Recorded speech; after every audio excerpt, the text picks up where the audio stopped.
kababayan, magandang araw sa inyo.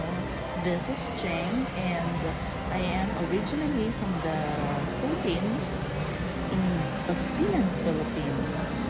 Por eso, con el mga de Zamboanga, buenos días con todo y también con el mga de Basilan. ¿Qué tal ustedes? Living in the United States is not easy. Marami pong pagsubok ang dinaanan namin. Kaya ito ako ngayon at sinishare ko sa inyo ang experience namin dito sa California. Noong nag-umpisa pa lang po kami, meron po kami small janitorial business.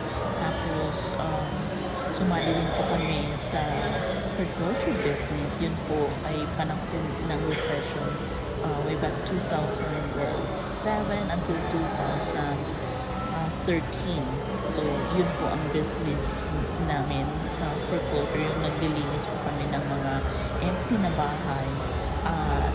At the same time, meron po kami janitorial na naglilinis ng mga opisina.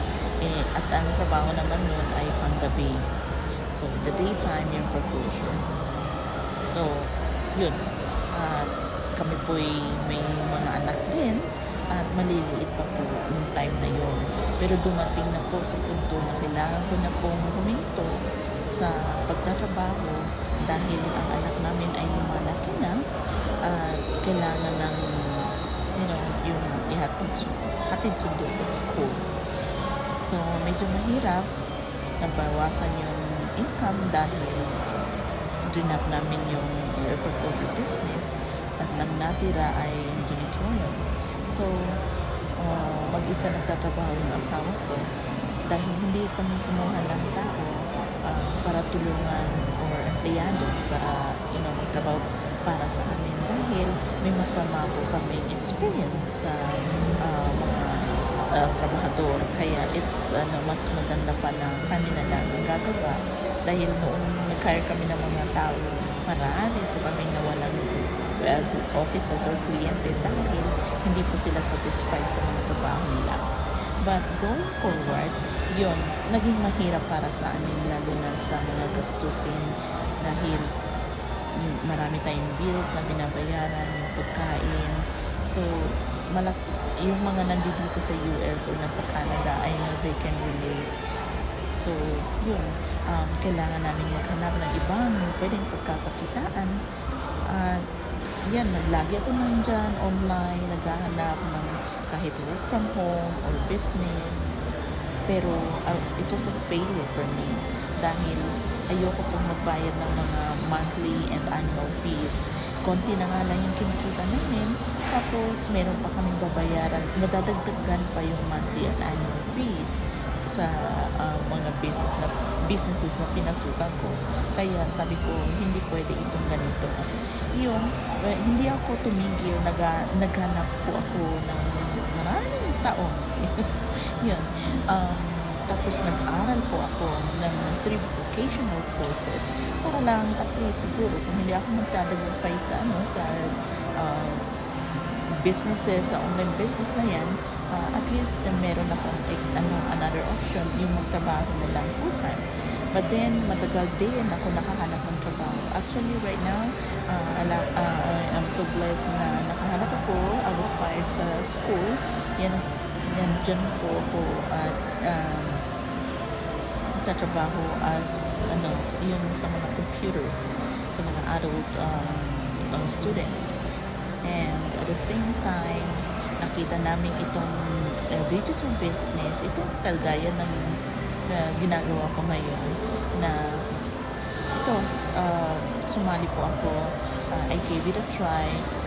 Yun, natuklasan ko na napakaganda pala, kakaiba sa ibang mga platforms na nakikita ninyo. Wala pong binabayarang annual o monthly fees, hindi kayo magbenta ng mga produkto, makikip sa bahay ninyo. But of course, when you say investment, when you say business, there's an investment. So, marami po kayong matutuklasan sa business na ito na napakaganda. Yung compensation plan, yung income ito, ibang-iba po sa mga businesses na nandyan. Kaya, yun, ina-encourage ko po kayo na mag-umpisa mag-umpisa ng side hustle dahil sa panahon ng ngayon, ako, sobra lang pong mahal ang mga bilihin. Kaya, lalo na yung mga mga may estudyante, maggastos yung mga bata dito, meron silang mga extracurricular activities, tapos tayo din. So, yun, ina-encourage ko. Give it a try. Take the leap of faith. Sabi nila, baka ito rin ay mabago yung buhay ninyo gaya ng ginawa sa amin at sa ibang mga kababayan natin na napabago ang mga buhay nila. Ang iba nakakabili na ng bahay, lupa dyan sa Pilipinas, tapos dito rin may mga bagong sasakyan, kumikita ng malaki monthly, tapos mayroong mga bonuses pa, Diyos ko, marami. Kaya iyon, inaanyayahan ko po kayo, magpadala mo po ng message sa akin para makita nyo rin po na kung kaano maganda itong digital business namin. Kasi ako po noon, I was very skeptical, but then now yun, nagustuhan ko and I love it because we have the system that runs in the background for us. It does all the work. Yeah. We have the tools and training anytime accessible po, no matter where you are. So yun lang po. For more information, just send me a message so I can give you all the details on how to get started. Okay? If you have questions, just send me a message too. Okay? Have a great day, everyone. Goodbye.